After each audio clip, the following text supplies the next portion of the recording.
Bismillahirrahmanirrahim. Bismillahirrahmanirrahim. Assalamualaikum warahmatullahi wabarakatuh.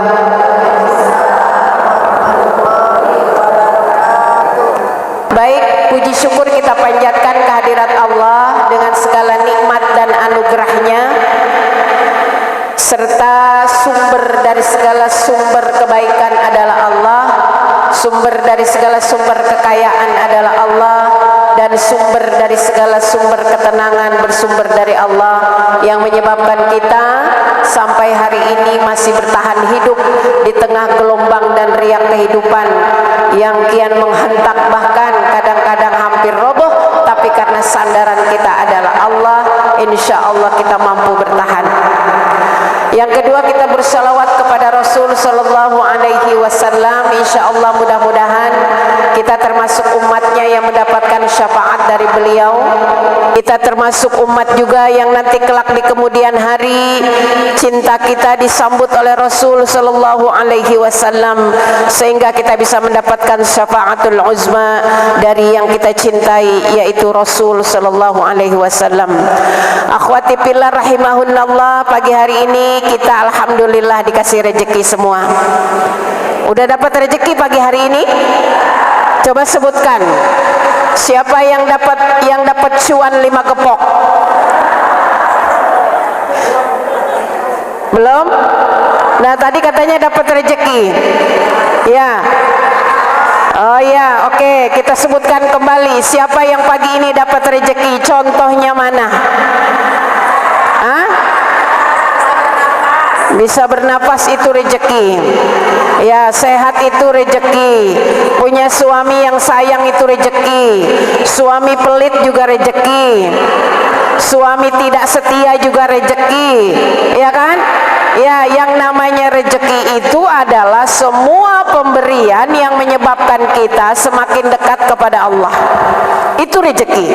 Karena bisa jadi seseorang mendapatkan limpahan kebaikan menurut dia, ya, banyaknya cuan menurut dia, tetapi justru dengan hal yang baik menurutnya, harta yang berlimpah menurutnya, segala kenikmatan hidup menurutnya, tetapi semua itu tidak mendekatkannya kepada Allah, sesungguhnya itu adalah musibah. Hidup ini kan hanya antara dua, yaitu rezeki dan musibah, ya kan? Jadi ketika kita mengatakan alhamdulillah saya setiap hari bahkan setiap detik tidak pernah lepas mendapatkan rezeki dari Allah Subhanahu wa taala, itu artinya kita seorang hamba yang mampu menciptakan selalu kedekatan kepada Allah di setiap anugerah dan segmen hidup yang diberikan oleh Allah. Pas banget kalau hari ini kita bicarakan pintu rezeki yang terlewatkan, berarti kalau kita memahami setiap gerak hidup kita, anugerah yang kita terima dari Allah adalah semuanya rezeki, insya Allah tak ada pintu rezeki yang terlewatkan. Kita ingat kembali, yang pertama sekali rezeki ketika kita dilahirkan ke dunia ini, Allah berikan rezeki kita apa? Nafas. Karena ada bayi yang begitu dikeluarkan nggak bisa nangis, sesek dia. Dokter berupaya bagaimana agar bayi itu nangis, karena normalnya bayi itu ketika lahir adalah nangis. Tak ada tangisan, ya. Ada yang tersumbat atau bagaimana, ya, dari anak-anak kita, dari anak yang dilahirkan ini. Maka hal tersebutlah yang menyebabkan anak ini harus diupayakan bagaimana dia mendapatkan rezeki oksigen. Pertama sekali Allah berikan rezeki kita berupa nafas yang tadi akhwat semua sampaikan, bahwa alhamdulillah hari ini kita bisa bernapas lega. Kemudian rezeki yang kedua apa? Ketika kita dilahirkan ke dunia ini, apa? Masih ada yang ingat? Coba kembali memori, diingat kembali. Rezeki apa yang kita terima setelah kita dapat nafas dari Allah Subhanahu wa taala? Hah? Belum mikir kita, ya. Belum bisa mikir kita lahir di Bogor apa Jakarta. Rezeki yang kedua yang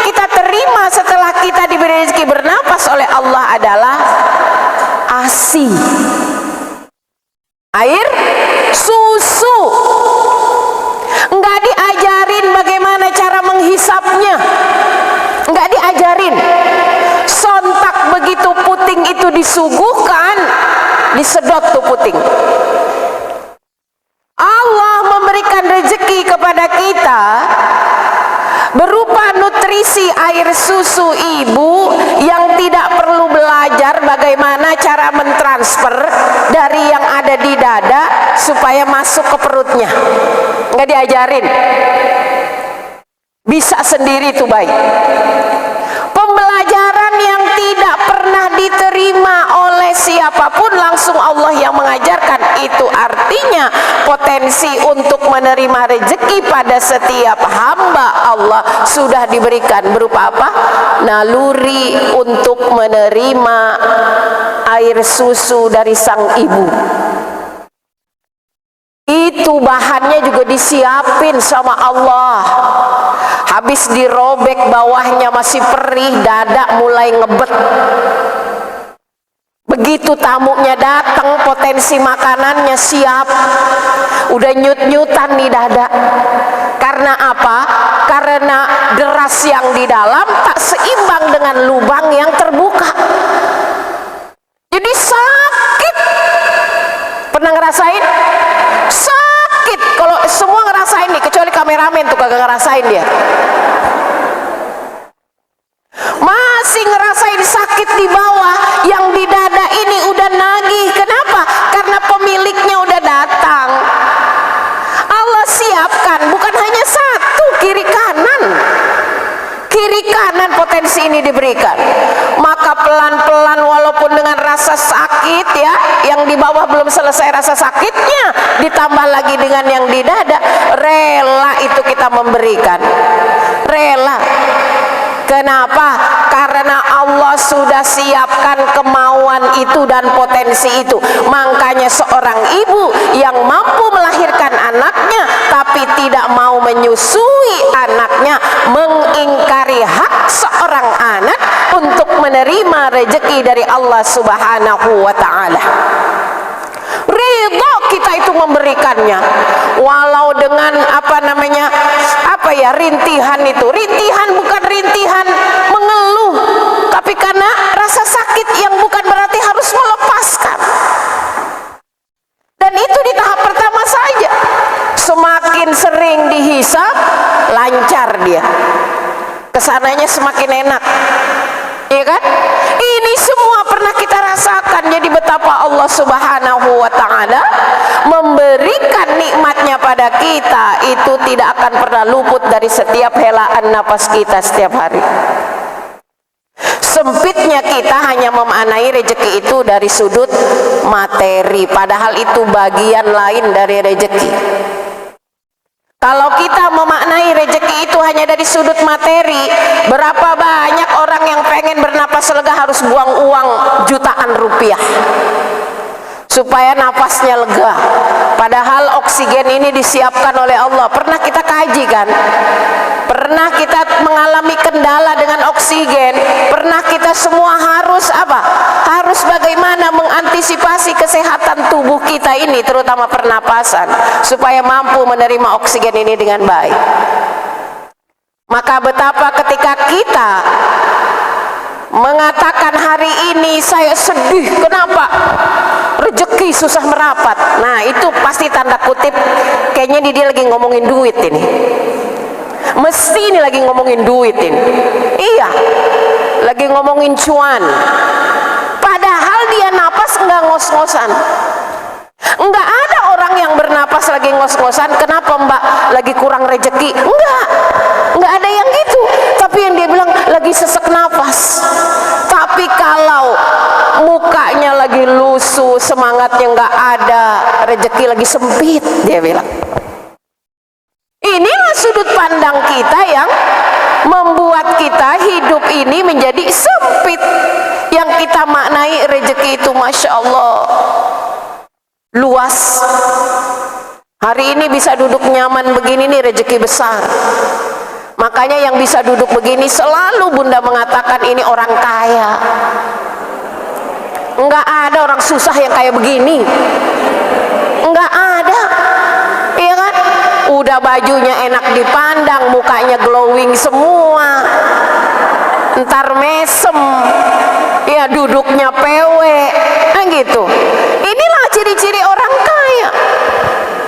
Iya, nggak usah ditanya cuannya berapa, nggak usah ditanya. Iya, karena itu mah relatif. Itu bagian dari yang tidak bisa kita pungkiri. Kemari pakai ongkos, betul? Iya, tetapi itu bukan satu-satunya. Kenapa? Karena banyak yang punya ongkos, bahkan mobilnya pun ada, ya, jalannya pun tidak macet, badannya pun sehat, tapi dia tidak sampai ke sini karena tidak ada kemauan. Nah, berbeda dengan kita yang di sini duduk nyaman, taklim, bahkan mungkin ini bagian salah satu dari taklim. Kemarin-kemarin kalau dilihat itu di IG, ya, kalau dilihat itu di Facebook, ya Allah, ini selebritis pengajian banget. Kemana-mana pengajian di Uber bahasanya teh gitu ya. Nguber pengajian itu artinya apa? Berlomba-lomba, ya, kita mencari amal soleh. Karena tidak semua orang diberikan fasilitas kesehatan, yang dikejar adalah ilmu, ya, yang diuber adalah masjid, yang diuber adalah majelis ta'lim, ya. Makanya tuh apa namanya, kita disindir, ya, usia makin berkurang, ya kan, usia makin kurang, dosa makin nah itu telis, coba, ya, usianya kurang, dosanya tambah. Kita usianya kurang, amalnya nambah, jadi rezekinya banyak, ya, ya.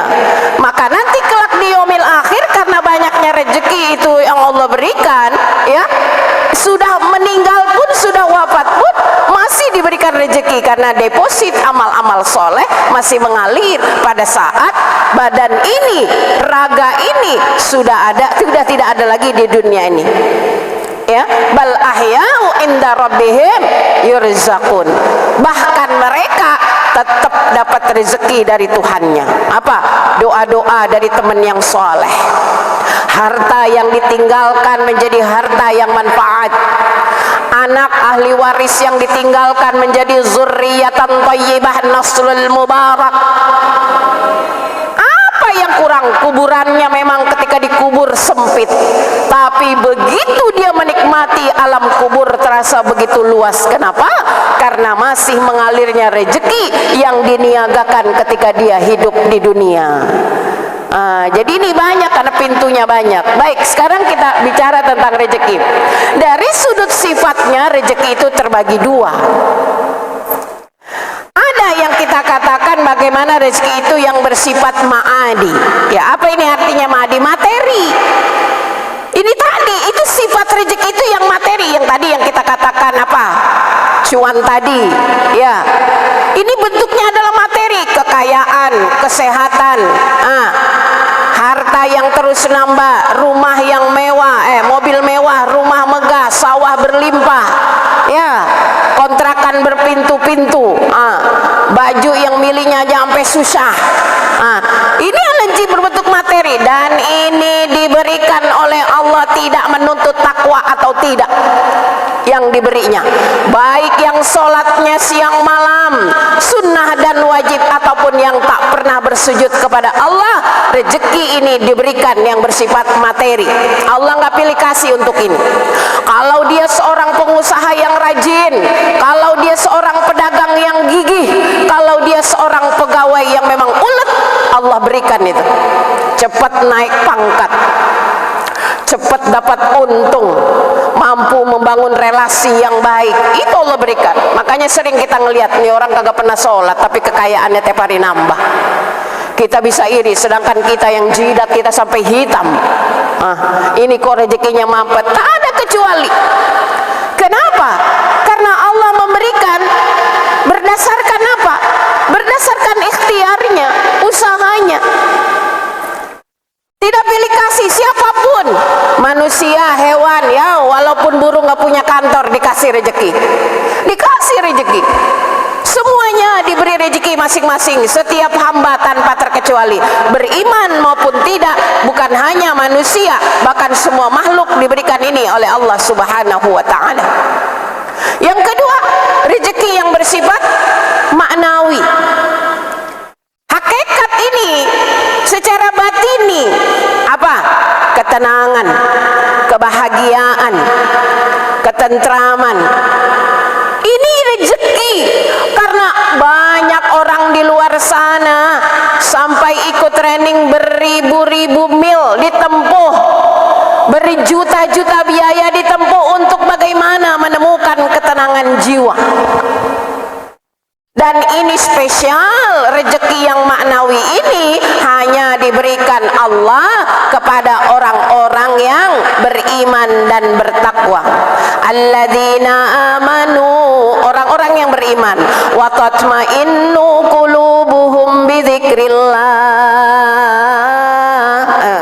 Orang-orang yang beriman, hati mereka akan merasa tenang dengan mengingat Allah. Ingat Allah. Ini spesial karena tidak semua orang mampu setenang dirinya. Tidak semua orang bisa melihat sisi mana dia bisa meraih kebahagiaan. Ada orang yang bahagia walau gaji suaminya pas-pasan. Bahagia banget dia, ngaji kemana aja ngaji, walau orang bilang kudungannya tak pernah ganti. Iya, bestinya banyak di mana-mana, padahal dia bukan tipe orang yang suka mentraktir teman, buru-buru buat mentraktir. Ya, hidup urusan rumah tangganya saja pas-pasan, tapi bestinya banyak. Ini bagaimana diberikan anugerah oleh Allah, dia punya kemampuan membangun relasi hablum minan nas yang baik. Karena apa? Karena dia punya cara bagaimana membangun dirinya. Karena dia punya apa? Cara membangun hubungan dengan orang lain itu yang marhamah, yang tasamu. Ya. Ada prinsip-prinsip, akhirnya dia dicintai oleh banyak orang. Gak perlu modal uang. Karena kalau berteman hanya bermodalkan uang, saat uang banyak aja orang banyak dekat sama kita. Pas kita bangkrut, perlahan-lahan teman pergi. Pas kita punya kedudukan saja orang cari muka sama kita. Begitu kita tak punya jabatan, sendiri kita ditinggalkan. Tapi lain dengan self bonding, ya. Kemampuan yang dibangun oleh apa? Atas dasar bagaimana prinsip-prinsip yang dipegang sesuai dengan contoh Rasul Shallallahu Alaihi Wasallam. Mereka yang sebetulnya mengakui tapi tak mau jujur mengakui, hanya menghindar sesaat tapi pada akhirnya merapat. Makanya sabar kalau orang pura-pura cuek sama kita. Dia sebetulnya sedang apa? Sedang keki itu. Ya, bahasanya teh begitu, ya. Menjauh tapi sebetulnya dia rindu. Ya, tak ingin berteman tapi sebetulnya dia gengsi. Pada akhirnya itu begitu. Siapa? Abu Sufyan, ya, Umar bin Khattab, semua banyak merapat, ya. Bahkan banyak sahabat-sahabat yang sebelum-belumnya memusuhi Islam, memusuhi Rasul, tapi begitu mereka merapat kepada Rasul Sallallahu Alaihi Wasallam, Masya Allah, luar biasa. Sebut saja Hindun binti Utbah. Siapa yang nggak kenal dengan Hindun? Perempuan yang menyuruh pegawainya, pengawalnya untuk membunuh Sayyidina Hamzah paman Nabi, merobek dadanya, diambil hatinya, dikunyah mentah-mentah sama beliau. Bagaimana akhirnya? Merapat kepada Islam. Dan perempuan ini yang pernah berbuat keji kepada Sayyidina Hamzah mampu dialog dengan Rasul Sallallahu Alaihi Wasallam ketika mengadukan permasalahan rumah tangganya, mengadu bahwa suaminya Abu Sufyan suami yang pelit. Langsung dia ngadu kepada Rasul. Gimana ya Rasul? Bayangkan perempuan yang dulu memusuhi Nabi, dendam kepada Nabi, sampai dendamnya ditumpahkan kepada pamannya, begitu merapat kepada Nabi, begitu cinta mereka, sampai Hindun sebelum datang mencurahkan isi hatinya, problem rumah tangganya, dia membuka dengan memuji diri Rasul dan keluarganya. Jadi bagaimana kita menciptakan melakukan self bonding kepada teman-teman kita. Ini bagaimana rezeki buat kita. Ya, maka jangan iri lihat orang yang temannya banyak. Yang pertama, dia orang yang rajin silaturahim.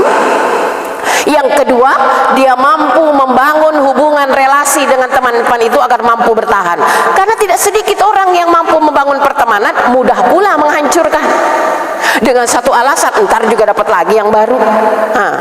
Orang seperti ini, jangankan teman, suami pun bisa gonta-ganti. Iya, karena prinsip ketika kita memahami seseorang, ya, itu akan berlaku dimanapun.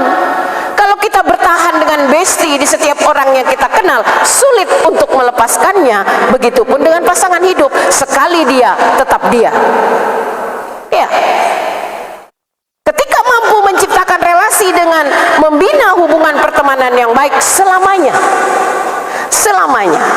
kecuali orang itu yang menjauh darinya. Nah, dia nggak pernah menciptakan jurang pemisah. Ini rezeki. Maka rezeki ini diberikan bagi orang yang bertakwa, ketenangan.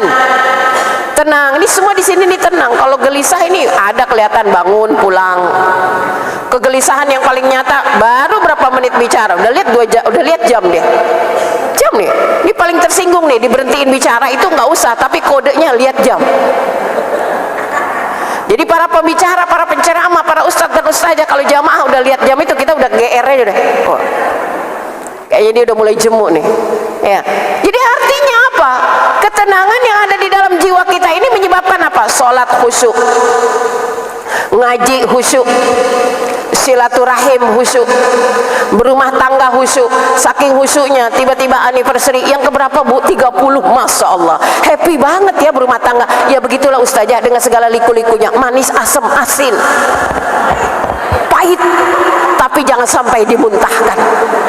Iya, karena ini perjalanan yang perlu kita syukuri. Kenapa? Allah sengaja suguhkan kita berbagai macam rasa supaya nggak monoton.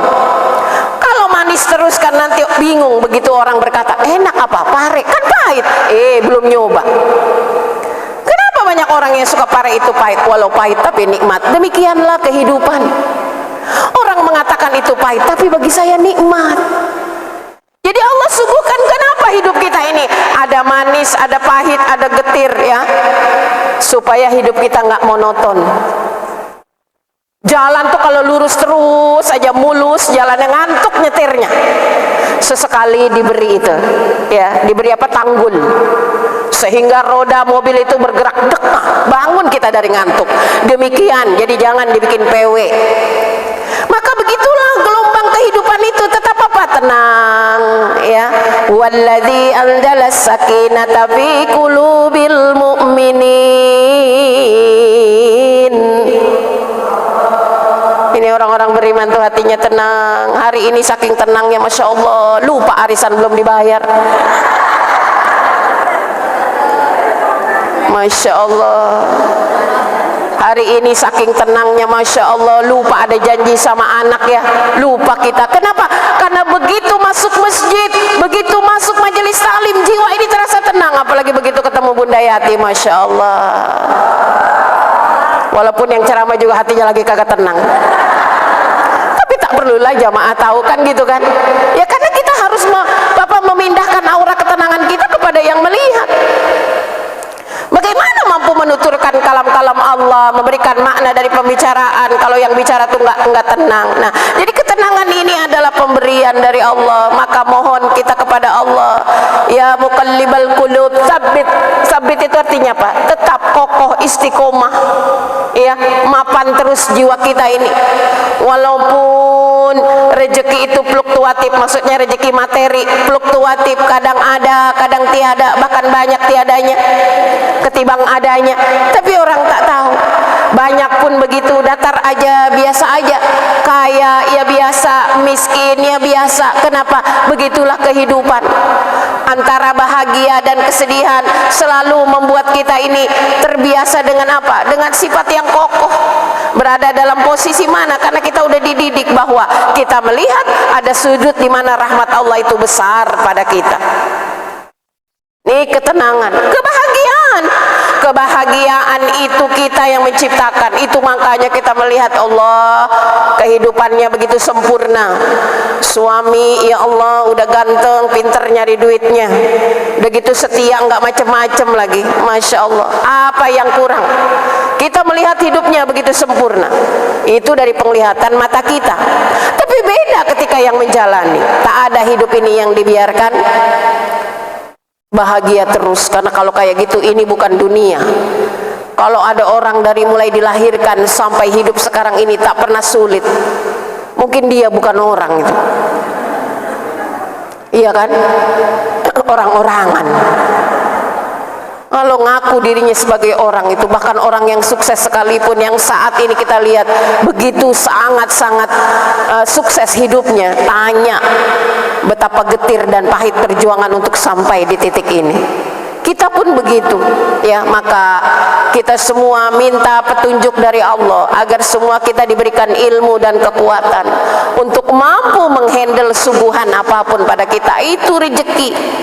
Maka bagi kita rezeki yang kedua adalah ketika kita mampu, ya, menyimak setiap anugerah ini dan mewujudkannya dengan rasa syukur dan qanaah.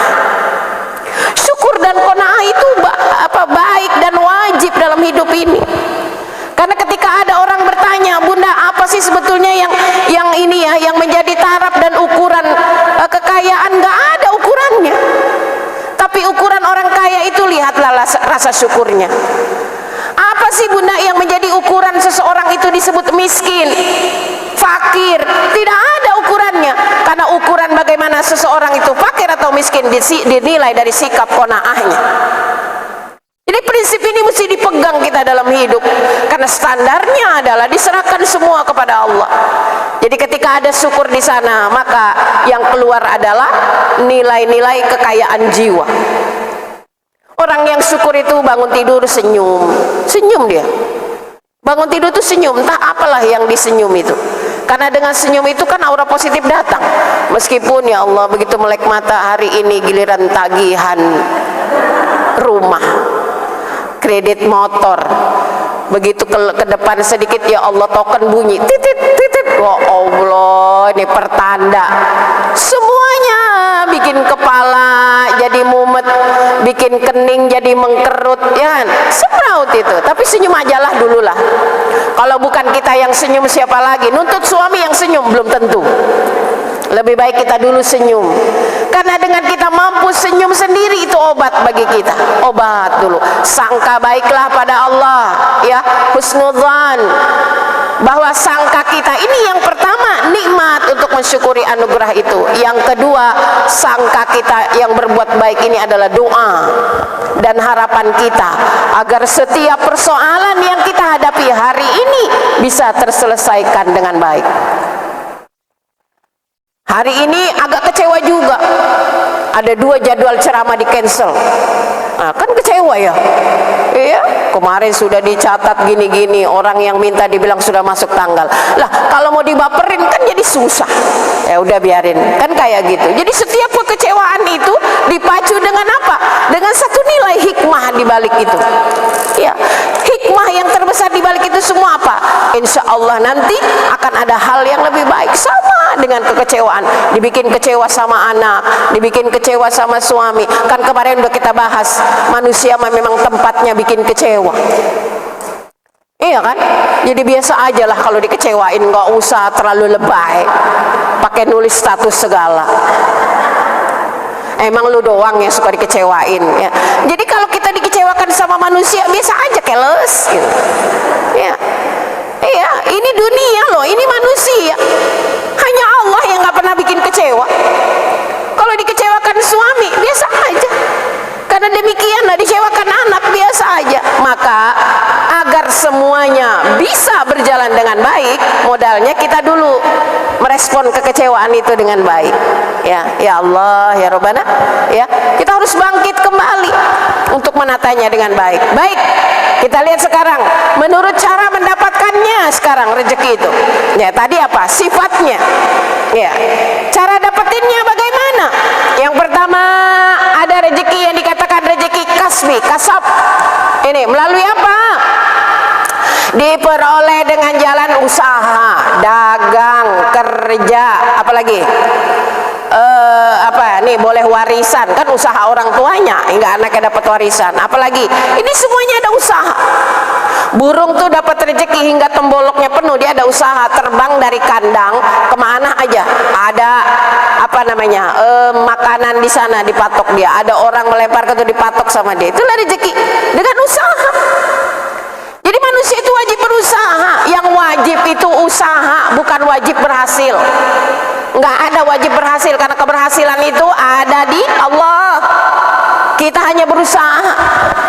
Ya, usaha itu penting. Jadi dengan usaha, yang gigih berusaha sampai lupa sholat subuh, Allah kasih tuh.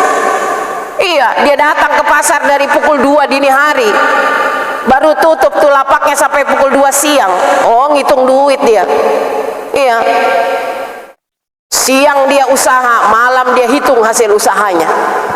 Itu karena apa? Karena dia gigih. Yang putar tasbih di rumah, subhanallah, subhanallah, masya Allah, masya Allah, astagfirullah, astagfirullah, dapat nggak uang? Ya enggak, ya, karena nggak ke pasar, iya, nggak keluar, nggak berniaga, ya, tapi ada usaha. Maka usaha itu penting, ya. Allah perintahkan gitu, setelah sholat kita diperintahkan apa? Bertebaran di bumi ini, ya. Idza nudiya lis-sholati yaumil jumu'ah fas'au ila dzikrillah wa dzarul bai', tinggalkan jual beli, zikir dulu pada Allah. Awalnya jual beli. Jual beli itu apa? Usaha. Apabila setelah itu ya kita kembali lagi kepada usaha. Penting. Dagang itu usaha. Terus apalagi kita semua. Orang pengen punya ilmu juga usaha, nggak bisa diem di rumah. Nah, walaupun memang bisa nyari ilmu melalui media ini kajian langsung, tapi beda deh. Pokoknya kalau udah keluar rumah mumet hilang. Bener nggak? Bener deh, betul itu. Semegah apapun rumah, seminggu kagak keluar bete. Bener deh. Tapi kalau kita keluar lihat wajah-wajah kayak gini, nanti kita jam 12 nyampe rumah udah beda banget. Suami aja sampai bingung, pergi manyun pulang senyum. Bener. Itu karena apa? Sugesti di luar sana ketika kita melihat orang, masya Allah ya, ternyata saya ini bersyukur ya Allah. Kok kita bandingkan hidup kita dengan orang lain? Kok kita bandingkan persoalan kita dengan persoalan orang lain? Kok kita bandingkan diri kita saat ini dengan diri teman kita yang ada di hadapan kita? Masya Allah, ini tambah membuat rasa syukur kita semakin bertambah. Makanya ada segmen. Iya, ojo ya. Jadi seperti itu kalau mau belajar. Kalau mau belajar, tapi ketika kita di rumah, aduh bete ya, masak mulu, tidur capek, tidur mulu, buka WA, buka WA mulu juga mata sakit. Nah, itu semua apa?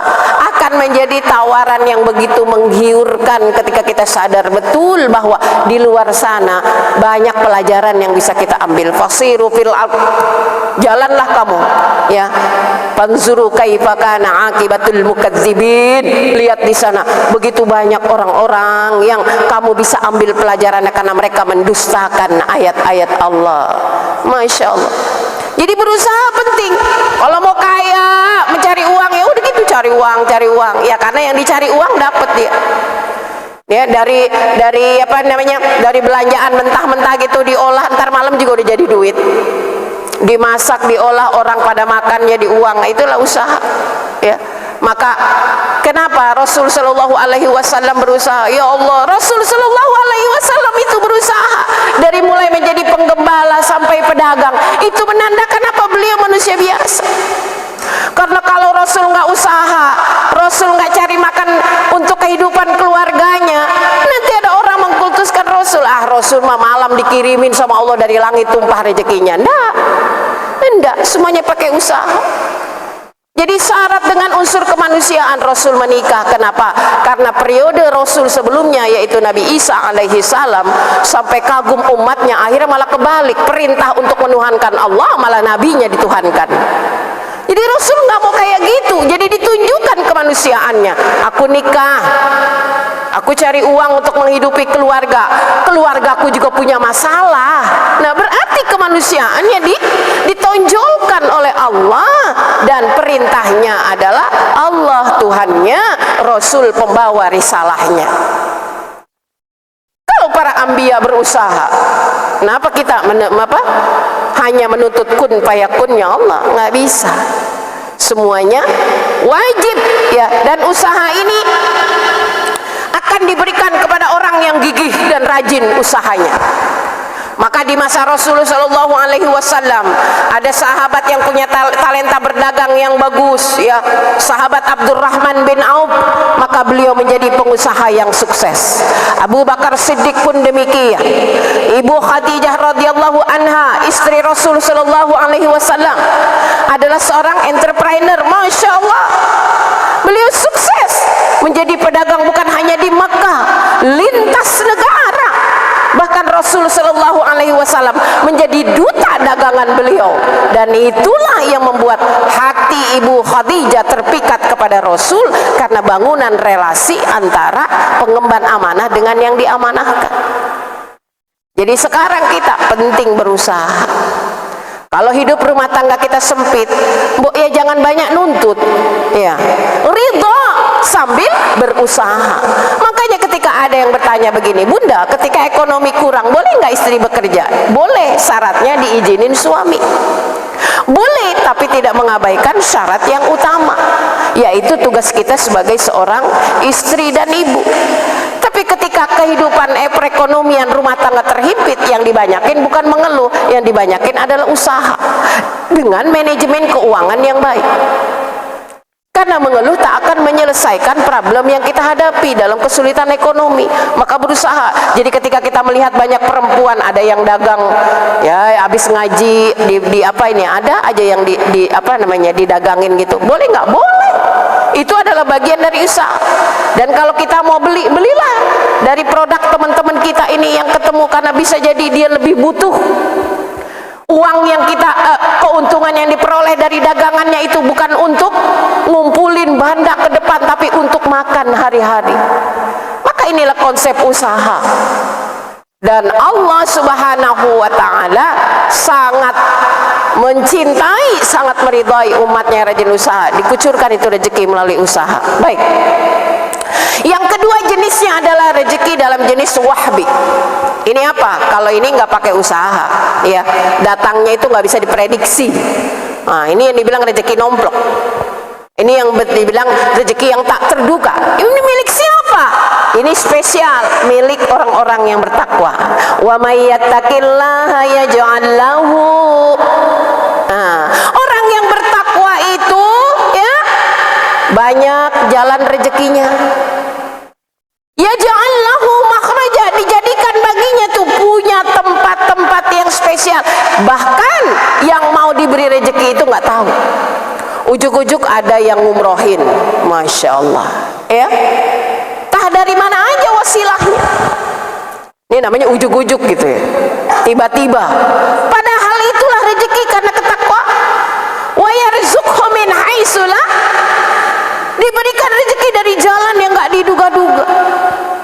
Ini milik spesial hamba-hamba yang terpilih. Maka yakinlah dengan kebesaran Allah. Makanya itu ada yang sampai meneteskan air mata ketika dikabarkan ibu-ibu nanti bulan depan umroh, masya Allah. Jauh dari pengharapan, tapi banyak rezeki spektakuler itu jadi. Kenapa? Allah punya kuasa memberikan jalan rezeki wasilah kepada hambanya yang dipilihnya, yang spesial baginya. Kalau spesial kan kadang-kadang banyak bonus dia. Makanya mari kita bersama-sama meraih posisi spesial di hadapan Allah Subhanahu wa Ta'ala, sehingga ada rezeki spesial. Hidupnya tidak ngoyo dalam hal usaha, tapi dia berusaha semampunya. Tapi ada pada sisi di mana kenikmatan itu dirasa. Iya, selalu aja ada rezeki. Mana rezeki yang Allah berikan tanpa usaha? Banyak ini. Kita mau makan emang kita ke sawah dulu? Enggak kan? Pagi-pagi mau udah ada bubur ayam semangkok itu kan nggak perlu ngebubur sekian jam. Iya, capek, udah langsung tersaji semua. Masya Allah. Apalagi nggak sampai menyajikan, di meja sudah ada teh panasnya pula. Itulah rezeki yang Allah berikan pada kita. Sampai saat ini kita makan beras termahal sekalipun, kita tidak tahu ditanamnya di sawah yang mana. Itulah rezeki yang spesial buat orang-orang yang bertakwa, yang setiap rezeki itu berupa makanan mau masuk ke mulutnya diawali dengan bismillah. Bismillah inilah yang membedakan kualitas makanan yang masuk ke dalam tubuh kita.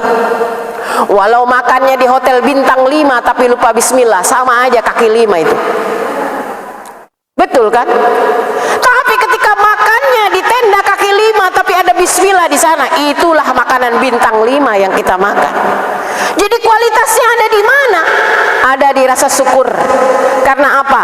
Karena yang kita makan ini adalah rezeki yang tak terduga dari Allah Subhanahu wa ta'ala. Masya Allah. Entahlah banyak kejutan tiap hari ini. Apalagi nanti yang Allah memberikan kejutan rezeki buat kita. Ya, tiba-tiba pulang ada kabar gembira. Ya ini, tapi jangan juga diharap-harap. Kenapa? Karena kalau kayak gitu nggak kejutan. Yang namanya kejutan itu yang bikin tiba-tiba bahagia. Ya Allah, ya. Nggak berharap dapat arisan, tapi kok keluar ya. Terima, itulah rezeki. Jadi makanya kita mesti yakin bahwa Allah Subhanahu wa ta'ala akan memberikan rezeki itu ketika seorang hambanya semakin dekat kepadanya. Baik, sekarang yang kedua. Yang ketiga, rezeki yang Allah berikan karena apa? Karena menikah. Jadi orang nikah itu dapat rezeki dari Allah, ya. Wa iyyakumul fuqara yughnihimullah. Kalau kamu fakir, Allah bikin kaya. Ini percaya enggak? Makanya rata-rata orang perempuan ini pas sudah nikah, Masya Allah, nambah bempernya. Itu temen di kampung apa geleng-geleng kepala, kamu makmur ya sekarang. Ya iyalah, iya. Tapi kalau habis nikah nggak gemuk-gemuk mesti ditanya, apa kamu menderita? Zaman dulu tuh kayak gitu ya. Tapi sekarang enggak. Ya. Jadi pancaran kebahagiaan itu ada di mana? Ada di syukur ketika kita menikah. Jadi menikah itu adalah nambah rezeki. Percaya. Jadi kalau mau menikah nggak usah hitung-hitung. Punya pekerjaan ya cukup lah. Nggak usah mesti dulu gajinya belum cukup, susah kalau kayak gitu. Ya. Kalau mau nikah itu jangan nunggu mapan. Mapannya nanti sambil jalan. Karena kalau mapan bukan nikah dengan bujang tapi dengan suami orang. Iya kan? Rumah udah punya, mobilnya ada, betul. Depositonya banyak. Itu mah laki orang. Iya. Kalau yang sama-sama bujang maya berjuang, ya. Nanti mapannya sambil jalan sehingga dengan perjalanan demikian syukurnya nambah. Syukurnya nambah. Punya pekerjaan yang layak, punya etos kerja yang tinggi, ya. Layak jadi imam yang soleh. Udah, bismillah nikah. Nikah, bismillah. Mapannya ntar 5 tahun kemudian, ya kan? Ini percaya nih udah mapan semua karena pernikahannya bukan baru. Ya, mapan rezekinya, mapan pula badannya. Mapan kita semua. Kenapa? Karena perjalanan itu rezeki yang Allah berikan. Alhamdulillah, anak satu rezekinya beda dengan anak kedua. Betul? Betul. Ini orang dulu bilang tambah anak tambah rezeki karena emang setiap anak bawa rezeki. Itu tadi air susu aja dikasih rezekinya sama Allah, tiba-tiba hamil lagi. Ya Allah, lagi susah kok kamu datang. Ya Allah, ini ya zaman dulu tuh begitu. Wala taqtulu auladakum khasyata imlaq. Ya, jangan kamu bunuh anak-anak kamu karena kamu takut miskin. Sekarang muncul lagi banyak orang ogah punya anak. Kenapa? Alah nanti anak saya miskin, cari kerjaan susah sekarang. Ada nikah, oke kita nikah ya, tapi no anak, nggak mau punya anak. Jadi mereka nikah berdua aja. Punya anak itu ribet, biayanya, kesehatannya, pendidikannya. Sementara penghasilan makin susah. Itu udah direka-reka pakai akalnya. Padahal yang dikhawatirkan belum terjadi. Belum terjadi. Ini jadi overthinking kita ini. Yang belum terjadi udah dipikirin. Anak baru mau kuliah udah ditakut-takutin. Kamu harus dapat universitas negeri ya. Nah apa mam? Kalau enggak negeri susah nyari kerjanya. Masya Allah. Ini ibu goblok sedunia itu. Itu anak belum masuk kampus sudah stres. Karena kata mamanya harus masuk universitas negeri. Emangnya rezeki itu ibunya yang nentuin atau fakultasnya, kampusnya yang nentuin? Enggak. Dimanapun anak kita berada, Allah kasih rezekinya. Bukan kampusnya. Yang membuat jalan anak itu menjadi indah adalah ridha dan manusia itu udah takut pada sesuatu yang belum terjadi. Iya kan? Jangan nikah bontot sama bontot. Kenapa? Sama kerasnya. Lah kalau tuh anak sukanya sama yang bontot sama bontot bagaimana? Ya, jangan direka-reka kayak begitu. Kalaulah kita memang sudah berniat karena Allah untuk menikah, nikah itu niatnya buat ibadah kan, buat pengen bukan pengen kaya kan?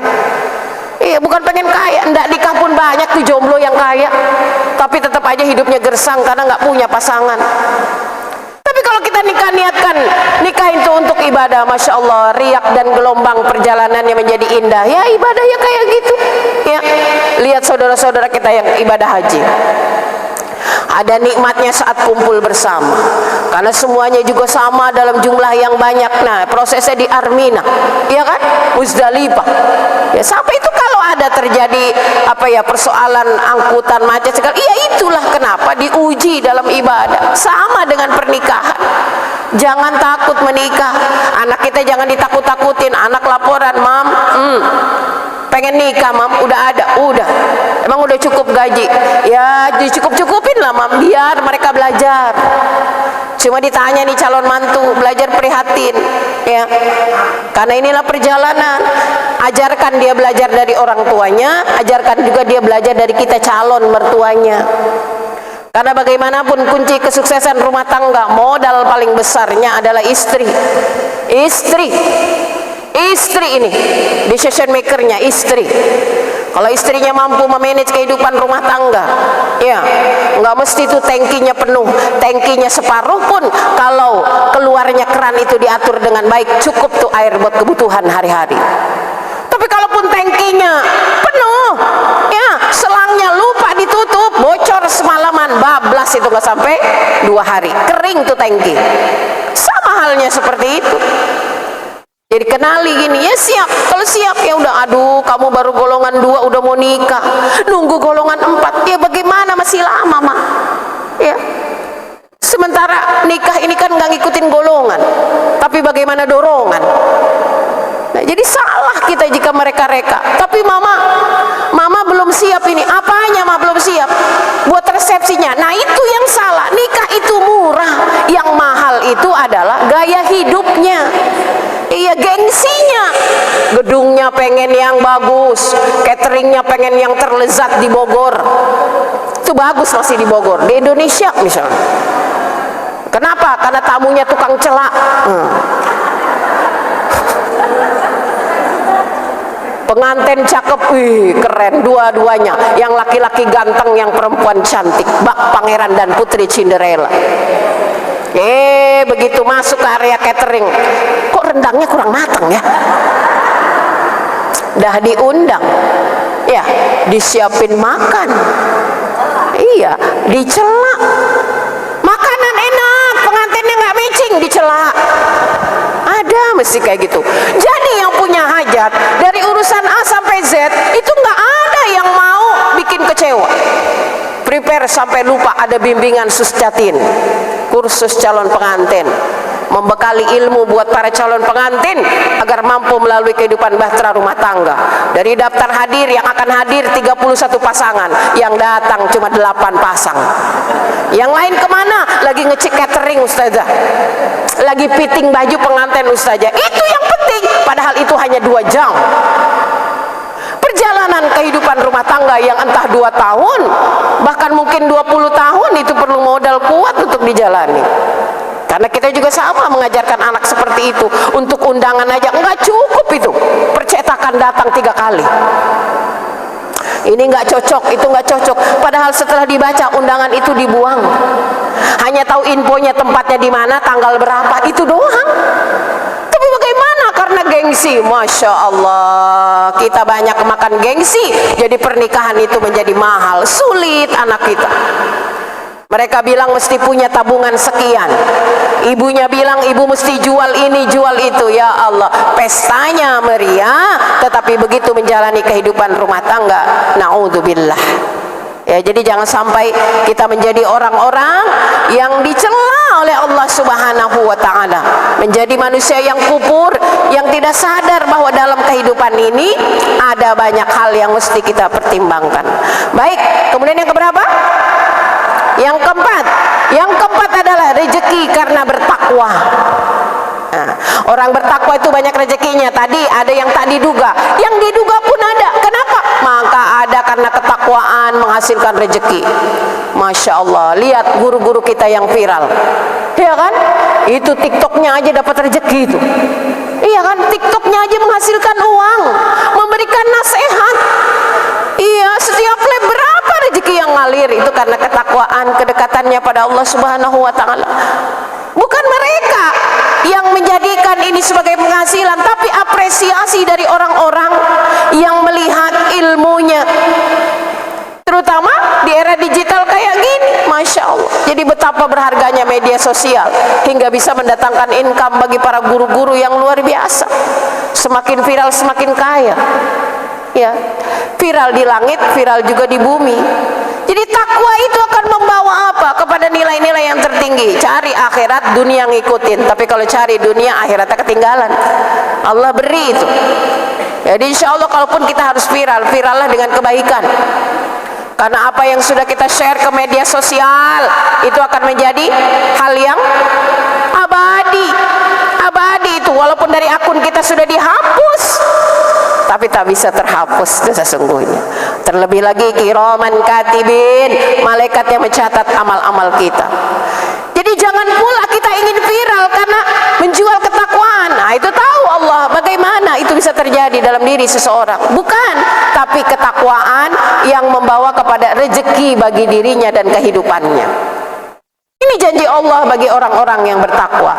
Derajat ketakwaan itu mulia. Derajat ketakwaan itu memposisikan diri yarfa'illahu alladhina amanu minkum walladhina utul ilma darajah. Beriman dan berilmu tentu derajat dan kedudukannya berbeda dari orang lain. Maka kita berharap bukan hanya berilmu tapi juga beriman. Karena ilmu tanpa iman gelap. Iman tanpa ilmu statis. Jadi semuanya wajib berjalan bersinergi. Inilah yang diinginkan oleh Allah Subhanahu wa taala dan Rasul sallallahu alaihi wasallam. Kenapa? Prinsip yang kedua, orang yang bertakwa enggak pernah merasa miskin. Enggak pernah, walaupun dipandang sama orang, ya ilallah, ini ustadz kere amat, tapi dia tak pernah merasa miskin. Kenapa? Karena jiwa ketakwaan menghiasi jiwanya, sehingga setiap langkahnya adalah sumber kekayaan yang tak pernah bangkrut. Jalan kaki kaya, kenapa? Karena saya punya kaki yang sehat. Begitu banyak orang-orang yang sudah tak mampu memfungsikan kakinya. Jangankan untuk berjalan ke majelis untuk ngajar memberikan ilmu, jalan ke kamar mandinya aja udah tak sanggup. Nikmat. Jadi orang yang bertakwa itu selalu diliputi kekayaan tadi yang terasa buat kita, Masya Allah. Bagi orang ya, makan yang enak itu adalah makan steak. Steak apa? Steak bolep. Nah. Tapi makan yang enak itu bukan steak atau apalah. Makan yang enak itu adalah ketika lapar. Betul. Makan steak sekalipun kalau perut kenyang, nggak nepsong, nggak nafsu. Begitu perut lapar, ya Allah, ini orang Bogor ya, cuma daun doang sama sambal, Masya Allah. Allah, nggak berhenti itu dimakan ya. Daun apa aja tuh orang Bogor habis itu, habis itu. Emang muka ada daunan. Ya, itu nikmat. Kenapa? Karena kitanya lapar, lapar itu. Jadi makan yang nikmat itu bukan enaknya makan apa. Nah itu sih kecuali kita makan pakai gengsi tadi, pakai gengsi. Kok sudah lapar, dimanapun kita makan, ya buka itu botram. Buka itu timbel, di jalan kita makan, orang ngeliatin enak aja. Nah, inilah nikmat di mana kita perlu bersyukur. Jadi hiasan jiwa orang yang bertakwa itu adalah kekayaan, sehingga itulah Allah kasih rezeki. Ya, pendidikannya biasa, anaknya di sekolah biasa, tapi hasilnya luar biasa. Kenapa? Karena ada derajat takwa dari ketakwaan yang dimiliki oleh orang tuanya. Jadi jangan pesimis loh. Ya nanti anak saya tuh jadi apa ya, persaingan kerja semakin banyak dan anak saya sekolahnya sekolah biasa, udah nggak usah direka-reka begitu. Allah berikan rezeki pada anak-anak kita, sangka baik kita pada Allah, doa kita pada Allah, insya Allah kelak di kemudian hari derajat orang tuanya diangkat oleh anaknya. Buktinya sekarang banyak anak-anak yang mampu mengangkat derajat orang tua. biar ibunya orang biasa, tapi nanti anaknya bisa melampaui kesuksesan orang tuanya. Banyak seperti itu. Maka prinsip rezeki orang-orang yang bertakwa di sini adalah rezeki yang selamanya ada dalam dirinya, rezeki yang bukan hanya direka berupa materi, ya, rumah yang mewah, ya, megah, luas, indah, kemudian etalasenya, aduh ya Allah, ya Rob, kalau seperti itu pasti kita akan merasa seperti orang termiskin di dunia. Iya, nggak ada rasa syukurnya, biasa aja. Karena apa yang kita miliki kalau udah dimiliki itu jadi biasa. Kemarin ambisi banget ya, pengen punya iPhone gitu ya, Masya Allah, udah dipunya mah biasa baik ya. Kemarin tuh kagum gitu ya, lihat orang, tuh bajunya keren, begitu kita beli kita pakai ternyata nggak seindah dia yang make. Ya, begitulah dunia. Jadi apa yang kita miliki itu, apa yang kita inginkan setelah kita miliki itu semuanya biasa. Waktu kita naik mobil, kok mobil saya biasa ya, tapi sebelah Masya Allah itu ada TV-nya. Dari depan sampai belakang tuh TV-nya nyala, jadi bisa nonton drakor sambil jalan. Kita boro-boro TV, radio aja berisik, nggak jernih suaranya. Tapi alhamdulillah ada di kendaraan yang nggak kehujanan, nggak kepanasan, terlebih lagi cuaca sekarang lagi panas. Itu kalau pakai syukur. Tapi kalau pakai kupur merasa kurang. Pak, tuh sebelah lihat Pak, Lamborghini. Kata suaminya, halu. Suamimu tuh siapa? Tuh dia siapa suaminya sebelah? Ya, jadi kita sadar, oh ya, alhamdulillah bisa kenal. Oh itu mobil mewah, ya kan? Walau saya belum sampai ke sana. Naik sih pernah diajak sama jamaah, punya belum. Tapi alhamdulillah dengan mobil yang sederhana bisa berdakwah kemana-mana. Beli tas juga nggak mahal-mahal, 250.000 aja rasanya udah mahal banget. Tapi alhamdulillah setiap hari menghasilkan minimal 3 juta. Belum tentu tasnya yang 1,5 juta itu setiap hari menghasilkan. Nah, jadi disinilah rasa syukur kita, ya, kita munculkan. Maka sisi takwa itu selalu membias rasa kecukupan. Ini orang-orang yang cukup nih ada di depan. Giliran ngaji alis naik semua. Pas di rumah kata suaminya, mah alismu ambruk. Bahkan kata suami, alismu tak nampak lagi. Jarang istri di rumah itu alisnya tak nampak. Demikianlah Pap, ini gambaran kehidupan. Jika kau melihat alisku terang benderang, berarti hidupku sedang nyaman. Tapi kalau alisku tenggelam, itu pertanda aku sedang tak baik-baik saja. Jadi ada unlimitnya ya, ada limitnya, bukan unlimited ya. Iya, Masya Allah. Jadi jangan kayak gitulah ya. Ya. Jadi bolehlah kita tunjukkan selalu dimanapun berada, sehingga suami juga punya semangat buat usaha. Ya. Kenapa Pak? Sekarang beda energinya. Iya, karena kamu itu yang memancarkan energi. Ya. Hidup lagi susah, tetap baik muka kayak orang kaya. Karena aku sebagai suami jadi malu. Iya kan? Istri wajahnya kayak orang kaya tapi suaminya bangkrut. Tapi ketika istri selalu, iya ini kan Pak untuk menutupi marwahmu. Marwah sebagai seorang suami kan katanya hunna libasul lakum wa antum libasul lahun. Jadi kita bergayalah seperti istri orang kaya. Walaupun suami kita sedang bangkrut, ya kan tetangga mah nggak tahu, teman mah nggak tahu. Kenapa? Menunjukkan rasa syukur kita. Iya, jaga nama baiknya, jangan ketahuan banget. Padahal dia nggak tahu kalau suami kita di PHK. Tampilan kita lah yang menyebabkan orang tahu bahwa suami kita sudah tidak kerja. Kenapa juga mesti kayak gitu? Nah, disinilah orang-orang yang bertakwa mampu menghiasi dirinya dalam tiap bait gelombang kehidupan yang dialaminya. Ya, nah yang terakhir, nomor 5 ya. Rezeki melalui pintu istighfar. Masya Allah, istighfar dikasih rezeki sama Allah.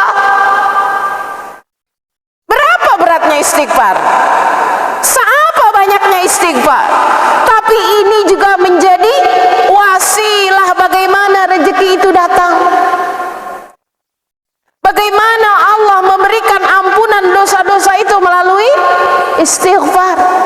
Orang yang diampuni dosanya itu rezeki besar.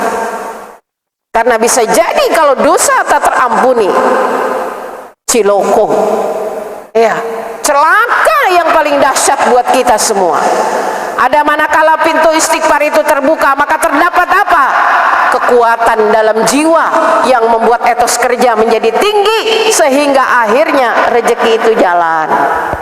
Istighfar. Makanya yuk banyak istighfar kalau suaminya nganggur. Begitu suami duduk di ruang tengah, astagfirullahaladzim. Begitu dia masuk ke kamar senderan, astagfirullahaladzim. Kan suami jadi salting. Dia nanya, kenapa sih Ma istighfar mulu? Capek dengerin kamu istighfar. Di tempat tidur ngelihat aku istighfar. Mana istighfar? Lama-lama dia malu, keluar dia dah. Ditanya sama satpam itu di gerbang, kenapa keluar Pak? Itu bini di rumah istighfar mulu. Tandanya apa Pak? Disuruh usaha. Ya, iya. Jadi dongkraknya pakai istighfar. Nggak perlu pakai ngomel. Kalau ngomel tambah ricuh. Ya. Istighfar. Iya. Istighfar di mukanya, astagfirullahaladzim. Pak, tuh lihat tuh orang udah pada pulang Pak. Astagfirullahaladzim. Lembutlah istighfarnya ya. Nggak pakai urat ya, apalagi pakai ditongsok ke mukanya ya, nggak usah. Emosi yang dibalut istighfar itu namanya Allahu Rabbuna ya. Iya. Ya, jadi kenapa yang usaha pun tanpa tawakal nggak bisa? Jadi antara usaha, ikhtiar ya, dan tawakal itu berirama. Maka disinilah bagaimana ketika sedang pasif, ketika sedang vakum ya, itu wajib didongkrak dengan satu metode apa ya? Inilah kekuatan istighfar ya, menggugah hati, membangunkan apa ya, semangat yang mulai loyo, membangun kembali etos kerja, move on kembali. Ingat, hidup ini terus berjalan, jangan kita diam. Karena diam itu nggak bagus. Air kalau diam itu sampah ngumpul di situ. Tapi kalau dia berjalan, ya bisa itu ada sirkulasi penyakit. Tubuh kita ini juga begitu. Jangan hanya mampu membeli aja, numpuk aja, nggak ada yang keluar, itu pun tak sehat. Bahkan jangan aja makan aja 2 hari nggak buang air aja, kita kan repot. Carilah obat ya, bagaimana supaya pencahar itu mampu mengeluarkan kotoran. Jadi seperti itu harus didongkrak dengan semangat. Salah satunya adalah kunci rezeki itu dengan istighfar. Ini udah berapa kali istighfar dari pagi? Ya Bunda, istighfar mau udah banyak. Kenapa? Ya karena memang kunci dari zikir yang utama ini adalah bagaimana kita beristighfar. Bahkan Rasul Shallallahu Alaihi Wasallam menjadikan kunci istighfar itu adalah sebagai merontokkan dosa-dosa. Bagaimana kita? 170 itu kebiasaan Rasulullah. Ada yang mengatakan 70, ada yang 100. Kita berapa? Putaran tasbih lah kita istighfar. Spesial buat mendongkrak ya itu tadi. Iringi setiap keluh kesah. Pada anak pun begitu. Lalai sholat, nggak usah banyak-banyak kita dalil, karena mereka dalil udah tahu. Cukup pakai istighfar, astagfirullahaladzim. Pasti dia nengok, kenapa sih Ma? Udah jam berapa belum sholat? Istighfar lagi, karena istighfar ini adalah ucapan yang bukan hanya mensupport orang yang kita maksud, tapi juga diri yang akan memotivasi orang tersebut. Jadi inilah, jangan sampai lengah kita semua. Mudah-mudahan dengan prinsip-prinsip yang seperti ini, keluasan rezeki dapat kita maknai, dan kita bisa melihat bahwa rugi ya kalau kita hanya melihat besaran rezeki itu hanya terbatas kepada materi.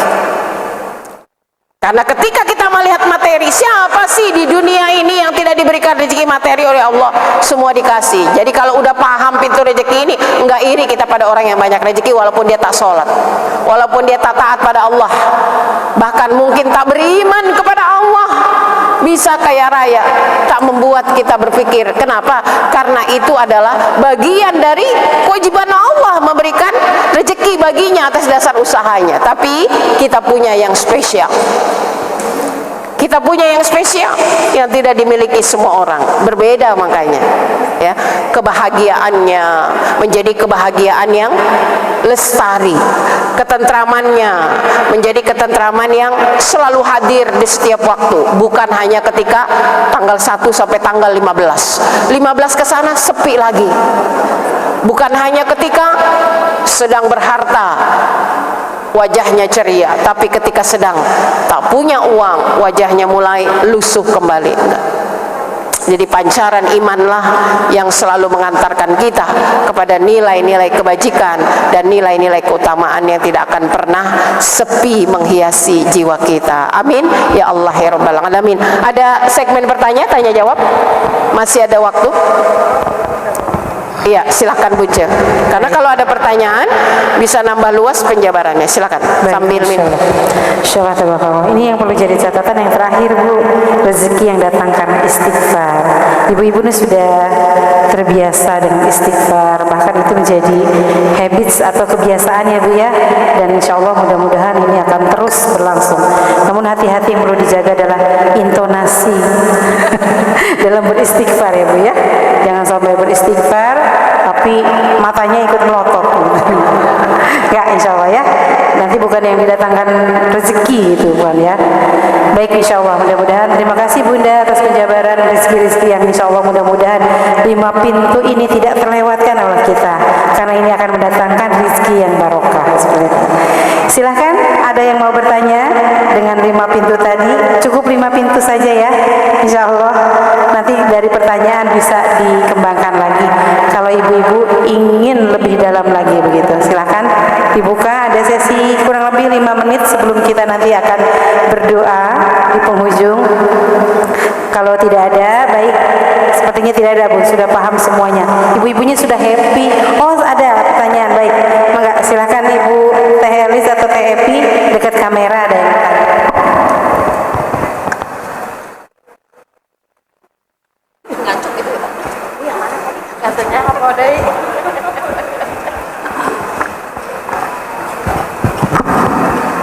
Bismillahirrahmanirrahim. Assalamualaikum warahmatullahi wabarakatuh Bu Ustazah. Terima kasih sudah memberikan gambaran tentang rezeki. Bukan hanya rezeki, kalau pertama mungkin membayangkan namanya rezeki itu hanya materi, ternyata bukan hanya materi. Pertanyaannya tadi salah satunya kita harus pandai bersyukur.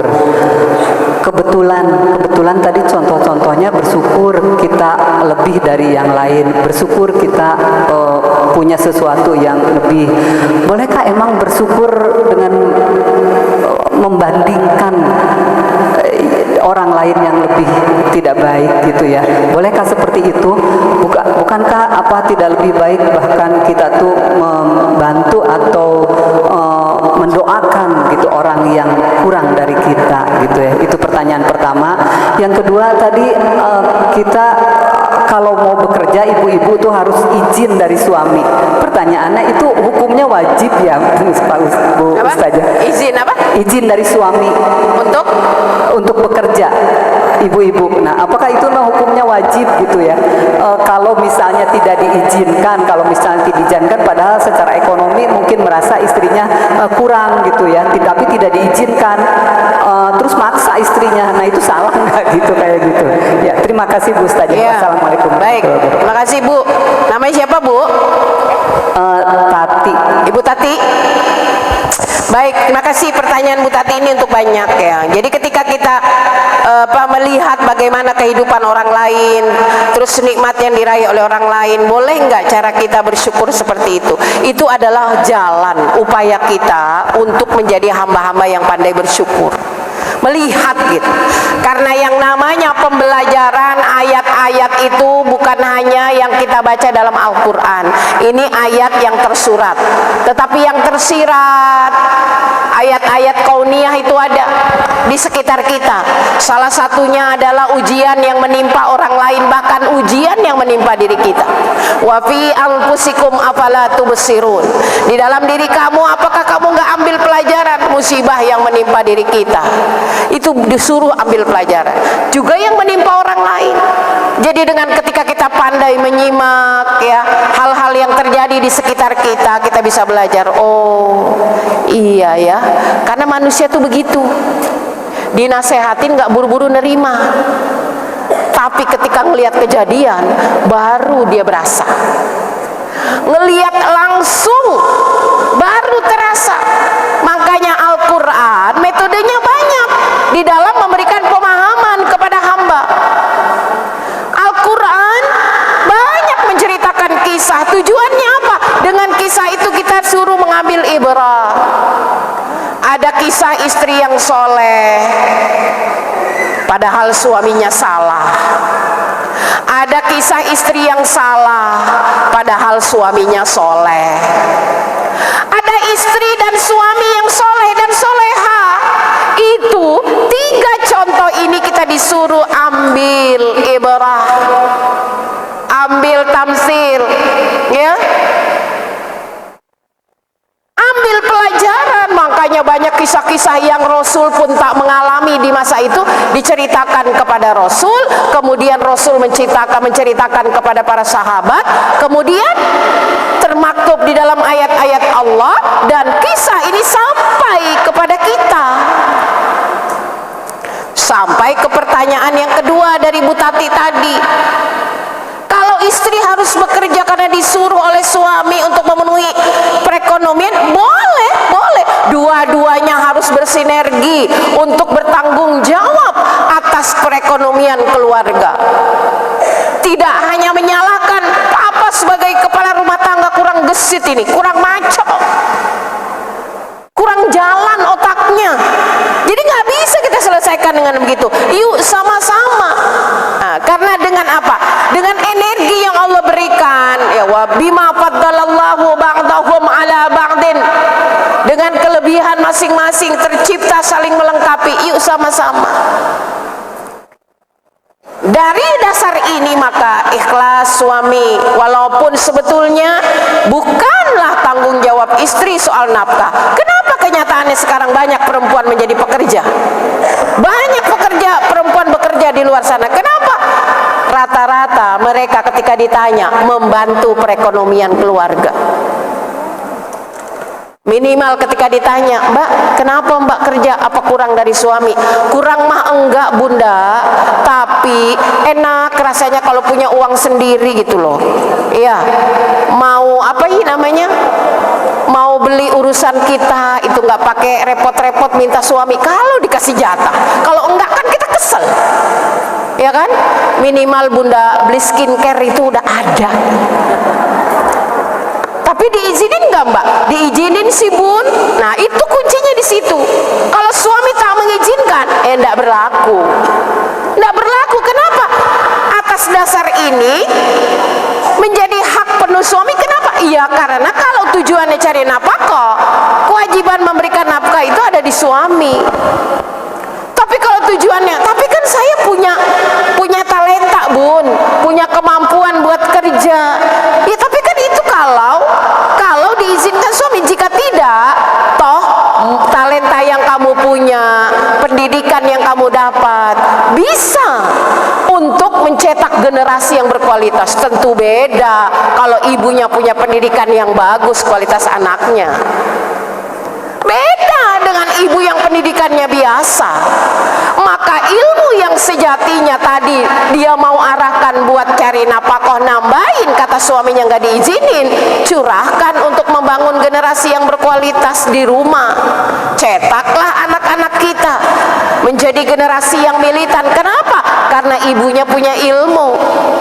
Perempuan tetap harus berilmu, karena modal besar seorang perempuan adalah generasi.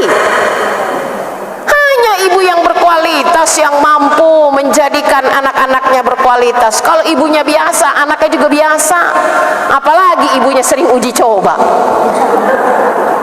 Makanya 3 anak beda-beda karakternya. Anak yang pertama protes kepada yang terakhir. Kenapa adik yang bontot itu cakep banget mah? Jadi sarjana tapi hafal Quran.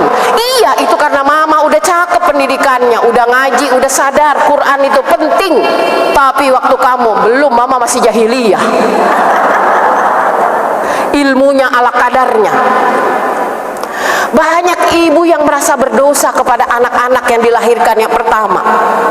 Terlalu hubud dunia saya, Bun, jadi anak saya berikan les ini. Agamanya nggak ada. Akhirnya pincang. Begitu dia besar punya cari uang, karena dia tahu begitu sulitnya cari uang, jadi dia menjadi manusia yang hedon. Hanya urusan dunianya aja. Ibunya nangis karena udah muncul kesadaran.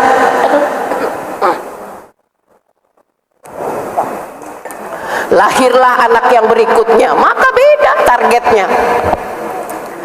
Lalu bagaimana? Ya udah akui kesalahan kita sama anak yang uji coba tadi.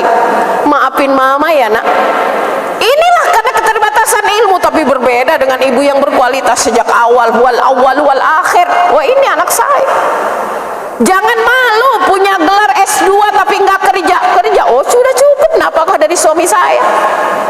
Tapi jadikan gelar yang kita punya ini, generasi kita berkualitas karena ibunya S2.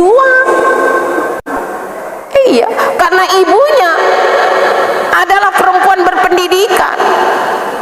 Jangan malu, walaupun yang berkata begitu adalah ibu kita sendiri. Mama sekolahin kamu tinggi-tinggi. Begitu udah jadi istri, di rumah doang, ngurusin anak, masak buat suami. Ini juga cara pandang yang salah. Dulu saya masih teringat sekali Umi tuh mengajarkan gini.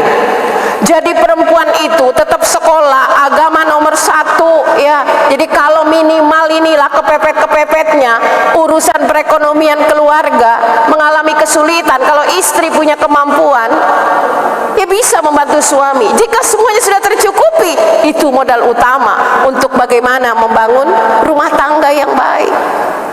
Maka istri yang cerdas itu beda cara menghandle masalah dalam rumah tangganya. Beda sama istri jadi-jadian. Istri jadi-jadian itu yang kayak gimana? Kadang cakep, kadang jelek. Itu tadilah keluar luar biasa cantiknya. Itu tadi alisnya muncul, bulu matanya muncul, bibirnya juga memerah. Wah, tapi kalau di rumah habis semua. Bulu mata gundul, alis hilang, bibir kayak lintah di sawah tuh, hitam kayak. Kan namanya istri jadi-jadian, tapi beda dengan istri yang berkualitas. Ya, forever.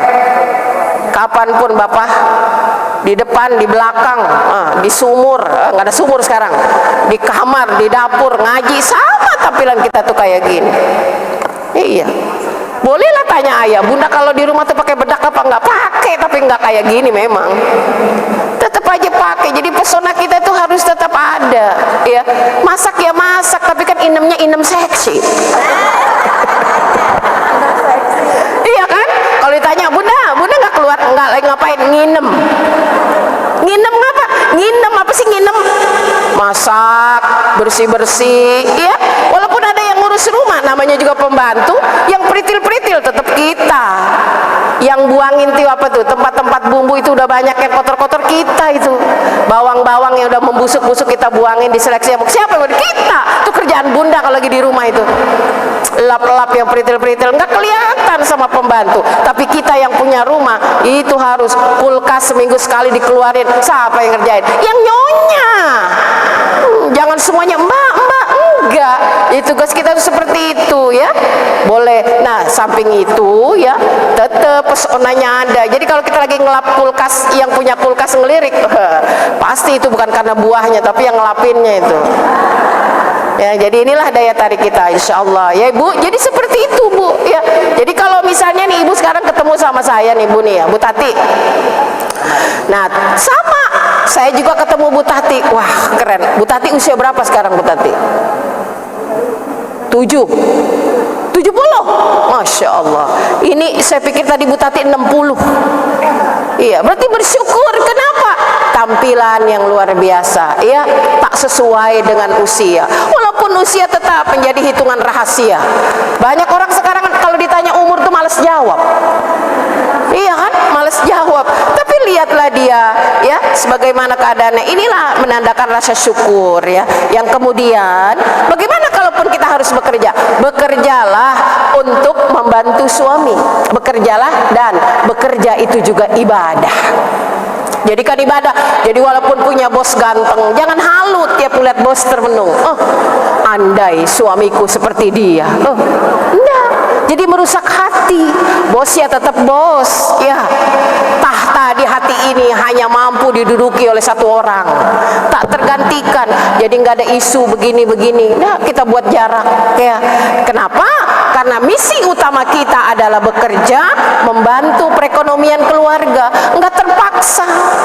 Kerja pun tetap bangun relasi dengan anak, di celah-celah waktu video call dengan anak. Sedang di mana, nak? Oh iya, ya, udah sholat belum? Tadi mau berangkat habis sholat subuh itu ngaji enggak? Itu semua adalah bagaimana seorang ibu tetap membangun tugas utamanya, membangun relasi dengan anak, di samping kewajibannya ya juga punya bagaimana supaya ekonomi keluarganya tetap kokoh sehingga tidak menjadi keluarga yang meminta-minta, keluarga yang fakir. Boleh saja ya, tapi alhamdulillah nampaknya di sini ini adalah para istri yang sudah tercukupi oleh suaminya. Amin ya, walaupun tak perlu dikatakan lah, kok dikatakannya dicurhat nanti ya. Ya, insya Allah ya, sabar dan qanaah itu menjadi modal utama bagi kita semua. Ya Bu Tati, ya mudah-mudahan semoga Bu Tati tidak puas.